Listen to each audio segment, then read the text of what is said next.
Hanap mo ba crispy lechon belly gaya nito?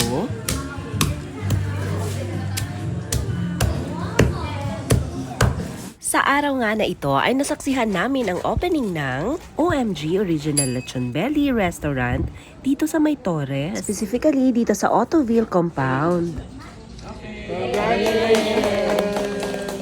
This is finally their 4th branch at napakalaki na ng area ng OMG. Kaya kung ang cravings mo ay lechon belly ay subukan mo dito. Open sila from 10 a.m. to 10 p.m. Mapapasaba ka talaga sa kainan dito dahil masarap ang kanilang mga lechon. Tama nga ang bali-balita, OMG Lechon Belly delivers authentic boneless lechon belly, the Cebu lechon style that is juicy in the inside and crispy on the outside.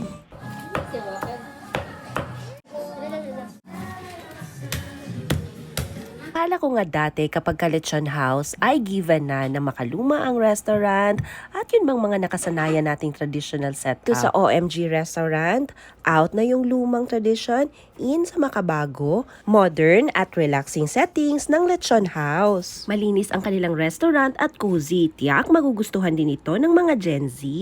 Matatakam ka talaga sa kanilang lechon belly dito, aside sa bago, ay native din ang kanilang siniserve.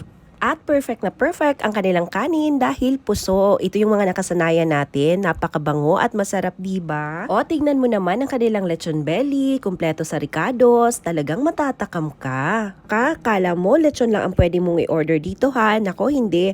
Marami kang pwedeng makain dito. Gaya nga nitong beef steak na 275. Buttered shrimp with garlic na 195. May garlic chicken din na 225. Kinilaw na tuna at 185 at marami pa ngang mga pork dishes, seafood dishes na pwede mong orderin dito. At isa nga sa kinaaliwan ko dito ay ang kanilang sisidlan ng kanilang plain rice. Tingnan mo naman, nakalagay sa maliit na kaldero. At meron din sila ditong halo-halo na bagay sa mainit na panahon. Kaya, unsa pa inyong ginahulat? Tara, pakalsta!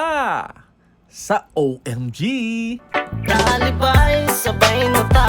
Kauban mga tropa, promise malingaw ka. Dali kay mga unta, ayaw ni pagyasa. Kauban na to ang Pakas Davao. Pakas Davao. Pakas Davao. Yeah. Mapa street food man oras to sabayin ako sa sentro pangita na dayog pesto ordira na dayong lechon na pili tamis na melon lansunis durian pagsisong pili ang dako na tubol kay murag dagantag makaon tang kili ko na tuwang mga lokal na tinda.